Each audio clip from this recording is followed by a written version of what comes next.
Kan banyak pemimpin saya temui di perusahaan gini, Ustaz. Kalian harus kerja keras, kalian harus semangat gitu ya. Pemimpinnya mah di kantor main game.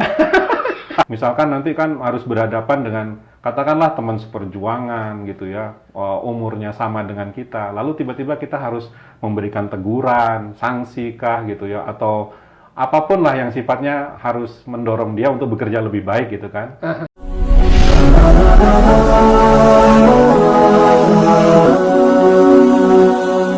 Masya Allah, luar biasa tadi pengalaman-pengalaman antum yang sudah disampaikan ya. Saya ingin sedikit, karena antum basicnya dari coaching perusahaan ya, coach perusahaan. Nah ini bagaimana sih mengelola organisasi ya, tapi ini organisasi non-profit ya, yang dimana orang-orangnya tidak dapat bayaran lah kalau secara ini ya. Nah ini akan mungkin banyak sekali ikhwah kita yang membangun organisasi yang terutama kalau kebaikan ya, kadang orang ingin berusaha tapi nggak ada modal, punya tim tapi nggak ada juga yang bisa dibayarkan untuk timnya, tapi pengen timnya sukses gitu. Ini mungkin ada tip-tip nih gimana nih bagaimana? Iya, memang kendala sebagian besar organisasi non-profit gitu ya, atau mungkin organisasi dakwah atau apa gitu ya, itu memang adalah di kinerja biasanya. Kinerja orang yang bisa dikatakan rendah gitu ya. Barangkali memang itu karena tidak ada ikatan seperti misalkan kalau karyawan kan digaji. Ada timbal balik ya. Iya, jadi timbal baliknya kinerja yang baik gitu ya. Kalau di non-profit kan kadang-kadang orang tuh bergabung ya karena atas kemauan dan niatnya sendiri gitu ya. Maka kondisinya adalah di situ kita lihat kinerjanya rendah gitu, seperti itu ya. Nah, ini sebetulnya tantangan buat kita semua gitu ya, untuk meluruskan kembali apa sebetulnya tujuan kita bergabung di sebuah organisasi non-profit itu. Kemudian bagaimana pemimpinnya, lalu bagaimana orang-orangnya harus bagaimana gitu kan, seperti itu. Contoh misalkan yang kasus sering kita hadapi kan di organisasi non-profit itu, kalau orang itu tidak ada semacam tadi ikatan profesional tadi gitu ya. Kita tuh sebagai pemimpin kadang untuk memberikan arahan, perintah, permintaan bantuan gitu ya, agak segan gitu ya. Harusnya nggak begitu. Nggak, karena orang-orang itu butuh gitu ya, butuh komando, butuh diarahkan gitu ya. Kalau memang tolong ya buatkan surat undangan gitu kan untuk acara kita tanggal sekian gitu ya. Harus berani ngomong gitu. Kalau nunggu orang itu sadar ya, kan kita di sini harus saling mengingatkan juga, harus ini kan misi visi kita mulia besar gitu ya. Kalau tidak ada pemimpin yang mengkoordinasi pekerjaan-pekerjaan itu gimana gitu ya? Betul. Yang mengordinir, yang mengelola kinerja dari orang-orang itu gimana gitu ya? Jadi menurut saya sih di organisasi non-profit itu memang kepemimpinan harus kuat, Ustaz, harus kuat. Betul. Tapi kadang mungkin wajar juga ya orang masuk sebuah mungkin yayasan gitu ya, masuk yayasan karena dia dapat manfaat di situ, mau bergerak. Tapi ketika manfaatnya sudah sedikit, ayo udah mundur aja gitu. Nah, karakter seperti itu kan mungkin wajar terjadi di sebuah organisasi non-profit ya. Itu bagaimana sih ngelola SDM-nya seperti itu? Iya, memang di sini penting banget gitu ya. Makanya itulah pendekatan coaching itu malah menjadi penting gitu. Jadi program coaching saya itu di beberapa klien itu memang bagaimana si pemimpin itu transformasi ya, dari pemimpin yang tadinya tidak melakukan coaching menjadi pemimpin yang melakukan coaching gitu ya. Jadi memang kita harus benar-benar gitu ya melakukan pendampingan kepada orang-orang kita selama mereka belum bisa dilepas, perlu arahan, perlu pendampingan, perlu coaching, maka kita harus melakukan itu sampai mereka terberdayakan dan tahu apa yang harus dilakukan. Jadi mas tuduhnya itu udah jelas gitu ya. Nah, berarti coachnya di leadernya ya? Iya. Di ketua timnya gitu ya? Iya, betul. Itu gimana tuh bisa menumbuhkan motivasi? Iya, memang leader itu harus digarap, memang perilaku-perilakunya, attitude-nya, kompetensi-kompetensinya harus dibangun para pemimpin ini. Gitu ya. Jadi kalau dia tidak di-develop ya, hanya mengandalkan seadanya dia. Ya, makanya ya program pengembangan kepemimpinan, pelatihan kepemimpinan itu sebetulnya untuk suatu organisasi apalagi non-profit itu sebuah kemestian ya. Penting banget itu, harus itu, nggak bisa ditunda. Kan ya, gini kalau organisasi biasanya ya non profit itu kan orang kadang ditunjuk ya, kamu jadi pemimpin.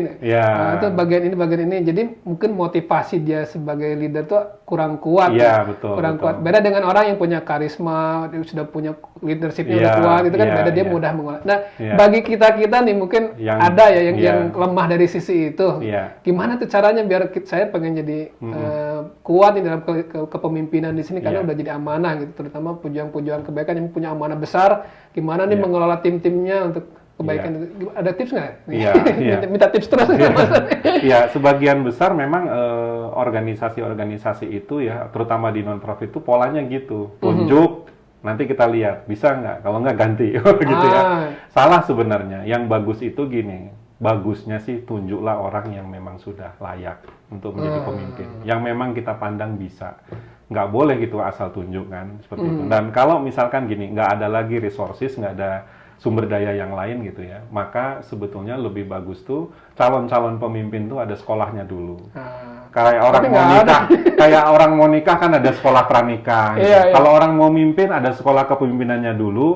Misalkan dia mau menjadi ketua apa, pimpinan apa, di ini dulu, dilatih dulu. Ya 2 bulan kah, 3 bulan, dikasih tahu ini loh kepemimpinan gitu kan, seperti ini nanti tanggung jawabnya, baru dia diterjunkan, sehingga dia udah punya bekal gitu. Ya, karena kan leadership ini bukan masalah sepele gitu. Dia harus mengelola orang. Kadang-kadang kita untuk mengelola diri kita sendiri aja kadang-kadang masih bermasalah kan seperti itu. Misalkan nanti kan harus berhadapan dengan katakanlah teman seperjuangan gitu ya, umurnya sama dengan kita. Lalu tiba-tiba kita harus memberikan teguran, sanksi kah gitu ya, atau apapun lah yang sifatnya harus mendorong dia untuk bekerja lebih baik gitu kan. Nah ini kalau kita nggak punya kepemimpinan yang kuat, nggak akan berani kita. Masa saya harus nasihatin ustadz saya, masa saya harus menyuruh kepada misalkan orang yang lebih senior dari saya, misalkan, aduh nggak enak banget deh gitu kan. Nah, padahal itu sebuah keharusan. Harus ya, karena program-program target-target itu nggak akan jalan. Kalau kita nggak berani untuk mengarahkan orang, ini harus begini gitu, seperti itu. Dan mungkin perlunya ada kepemimpinan itu orang harus siap dipimpin juga ya. Untuk memimpin ya. Ini kalau orang yang udah senior ketika disuruh sama yang senior nggak mau gitu ya, merasa senior. Ini berarti apa? Followershipnya jelek. Jadi mungkin kalau materi Al-Qiyadah wal Jundiyah, nah itu bagus tuh. Jadi memang kita nggak hanya ya saat menjadi pemimpin pinter di dalam mengelola orang-orang, tapi juga saat di bawah juga harus siap gitu ya. Kita bisa kena Khalid bin Walid itu ketika jadi panglima besar, ketika diturunkan siap jadi prajurit biasa ya. Jangan sampai ya kamu anak muda, lebih muda dari saya kok berani ngatur-ngatur. Ini satu sisi ya, ketika orang harus siap dipimpin ya. Ketika orang dapat kepemimpinan, kemudian dia harus mengupgrade diri jadi pemimpin yang kuat, berarti kan sekolah dulu ya. Padahal sayangnya nih kita nggak ada kurikulum di sekolah, kurikulum kepemimpinan. Jarang. Sayangnya, mungkin ini salah satu kekosongannya bagi para pejuang kebaikan yang bekerja di bidang pendidikan ya.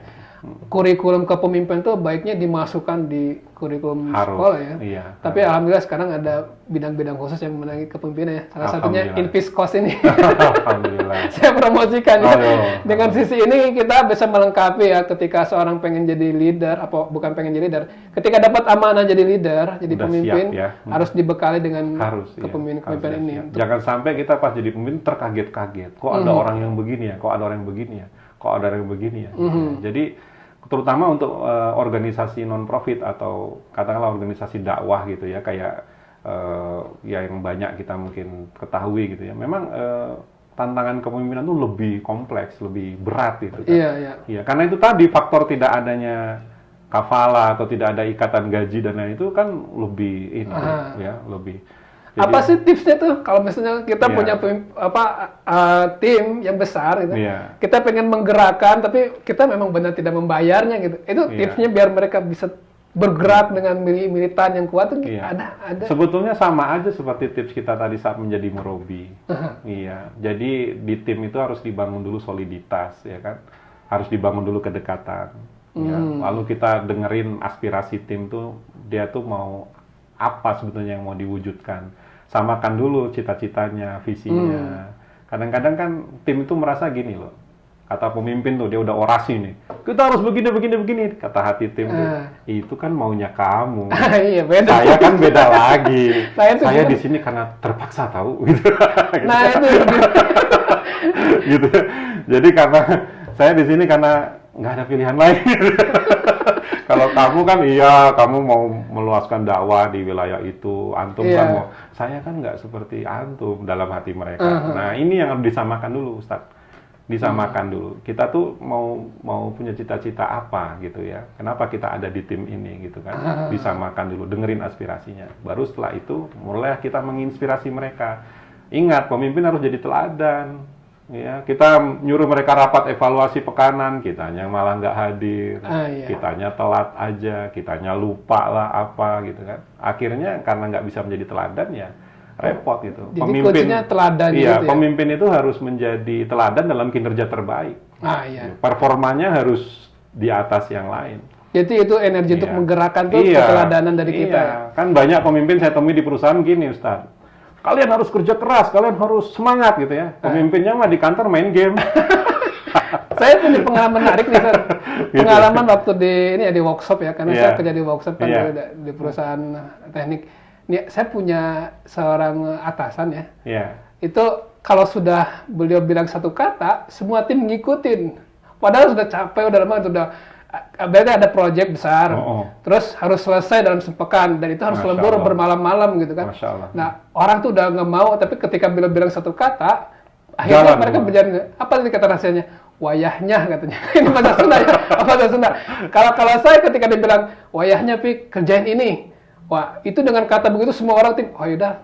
Nggak ada kata lagi untuk mundur, kerjakan semuanya. Tapi bukan katanya, bukan kata wayahnya itu sebenarnya yang kita memotivasi kita, tapi karena karakter beliau yang selalu kalau kita kerja sampai jam 8, beliau pulangnya jam 10. Jadi lebih kerja keras lagi daripada kan, jadi kita tuh malu sebenarnya. Iya, betul. Ini yang saya rasakan kuatnya beliau mempengaruhi bawahan itu ketika beliau kerja lebih dari kita kerja gitu.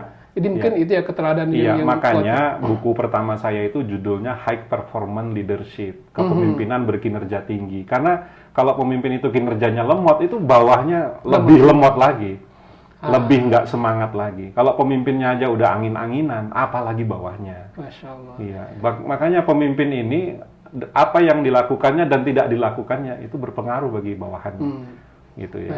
Dengan diem aja nggak usah ngapa-ngapain, kita tuh mempengaruhi orang loh. Gitu.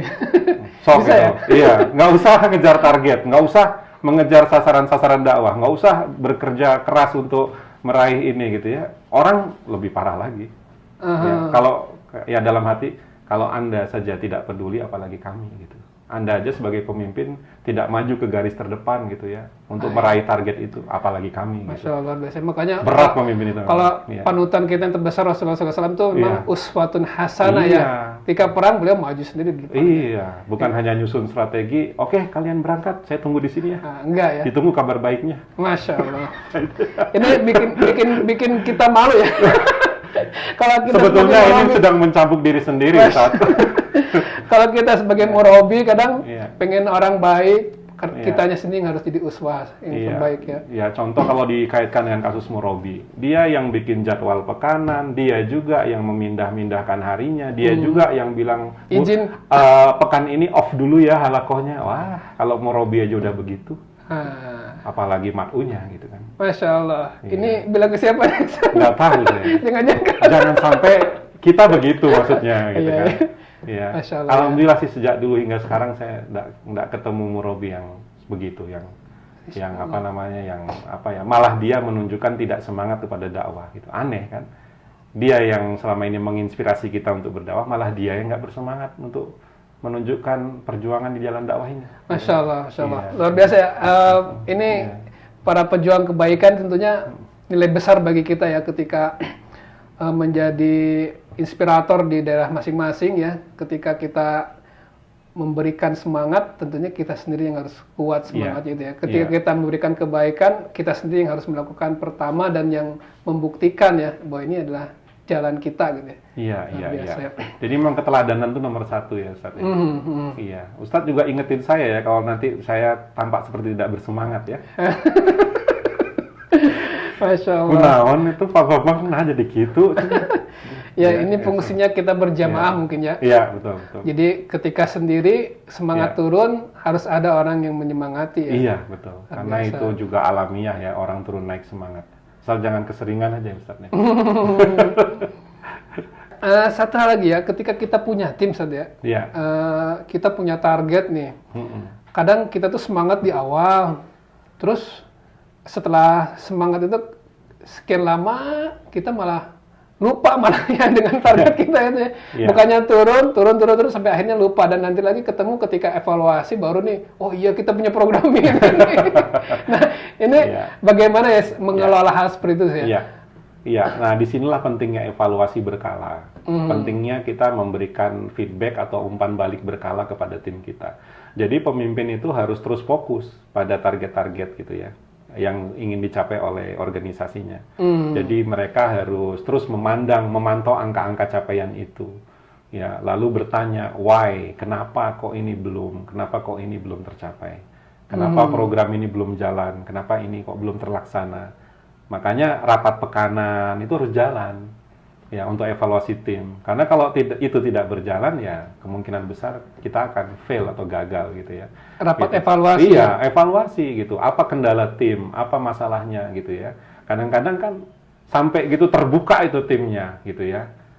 Sebetulnya tidak ada kendala Ustadz, tidak ada kendala coach gitu ya. Kendalanya adalah kami lalai aja. Itu kendala terbesar. Iya, oke, kalau gitu mulai hari ini kita pantengin angka-angka itu sama-sama. Capaian-capaian kinerja itu yuk kita pantengin sama-sama. Gitu ya. Jangan sampai ya tidak ada pergerakan gitu ya. Tidak ada pergerakan kinerja sama sekali. Jadi rapat itu penting ya, pekanan itu ya? Penting, itu bukan hanya penggugur kewajiban biasa gitu ya. Yang penting udah rapat ketemu tim udah enggak, itu adalah sarana untuk review, kaji ulang apa masalah tim, apa yang sekarang menjadi fokusnya. Jadi rapat yang efektif, setiap orang itu keluar dari rapat itu udah bawa action plan masing-masing. Kamu mau ngapain seminggu ke depan, itu udah bawa tugas masing-masing. Nah, di rapat minggu depan ditanya action plan pekan kemarin dilaksanakan belum? Masukin surat ke sini udah belum gitu kan? Ya, ngurus ini udah belum. Nah, langsung lanjut dengan action plan pekan berikutnya. Jadi rapat itu adalah action plan satu ke action plan berikutnya. Makanya kalau rapat dihilangkan, kita kehilangan rencana tindakan itu. Rencananya udah hilang, apalagi tindakannya. Rencananya aja udah hilang, apalagi tindakannya, Masya Allah. Betul itu, Ustaz. Ada satu hal lagi yang mungkin lebih parah. Orang yang fobia dengan rapat. Oh, ngapain rapat? Saya mau nggak suka rapat. Nah, itu bermasalah nggak harus seperti itu? Itu indikator dia tidak mau meningkatkan kinerja, berarti tidak mau dievaluasi kan? Tidak mau ditingkatkan kan, berarti gitu. Berbahaya. Berbahaya. Jadi kalau orang udah anti rapat ya, tapi kadang-kadang seringnya kasusnya orang nggak mau rapat tuh karena memang rapatnya itu juga salah. Monoton mungkin. Iya, ada satu orang yang sangat dominan di rapat itu, dia bicara sendiri, yang lainnya nggak bicara. Gitu. Nah, itu juga membuat rapat tuh monoton. Itu bukan budaya rapat yang ada juga rapat yang lebih dari, menurut saya nih ya, rapat yang lebih dari 2 jam atau lebih dari 1 jam bahkan itu rapat yang nggak efektif. Lalu kalau gitu rapatnya tapi bukan rapat yang melibatkan banyak sampai ribuan orang, bukan ya gitu ya. Ini kan rapat pekanan kan? Iya, rapat tim maksudnya. Itu rapat kalau makin lama itu makin nggak efektif sebetulnya. Nah, rapat yang efektif itu seperti apa tuh? Ya, rapat yang efektif itu ya biasanya di situ ada keputusan yang harus diambil. Nah, itu kan melibatkan semua orang. Iya. Makanya kita butuh rapat gitu kan. Kemudian yang kedua, evaluasi harus berjalan. Rencana tindakan kita pekan kemarin itu apa gitu. Itu terlaksana nggak rencana tindakan kita pekan kemarin gitu kan. Nah, itu dievaluasi kan. Nah, setelah itu apa nih rencana tindakan untuk pekan berikutnya gitu ya. Jadi kinerja apa nih yang mau kita gerakkan? Ya, capaian apa nih yang mau kita poin-poinnya langsung gitu ya. Kan, seperti itu gitu ya. Dan rapat terlalu lama pun mungkin nggak efektif juga. Itu salah satu hal yang dihindari orang. Males rapat, kalau di situ mah udah mau ditutup, lanjut lagi sejam. Udah mau ditutup, lanjut lagi. Ada lagi yang ngomong, nggak beres-beres gitu. Makanya kan. perlu juga leader yang pandai rapat ya. Maksudnya pada rapat mengelola rapat. poin-poin penting yang dibahas langsung bahkan bahkan kalau saya nanti kita selesai jam segini ya gitu. Masya Allah. Gitu Ustadz mungkin. Masya Allah, banyak nih hal yang saya dapat yang bisa saya pakai nih dalam keseharian ini, dan mudah-mudahan para pejuang kebaikan pun bisa menerapkan poin-poin penting ini ya. Mudah-mudahan ini bermanfaat dan kita bisa sebar ya. Mudah-mudahan generasi yang baru ini bisa bergerak dalam sebuah pergerakan kebaikan, apapun itu bentuknya, tentunya itu menjadi keinginan kita bersama. Baik, terima kasih waktunya Ustaz. Semoga berkah untuk kita semua dan terus berjuang dengan kesehatan yang Allah berikan kepada kita semua. Amin, insyaallah. Alhamdulillah, demikian podcast bersama kita, mudah-mudahan banyak manfaat bisa kita terima. Dan kita tutup dengan bacaan Alhamdulillahirabbil alamin. Assalamualaikum warahmatullahi wabarakatuh. Salam juang kebaikan.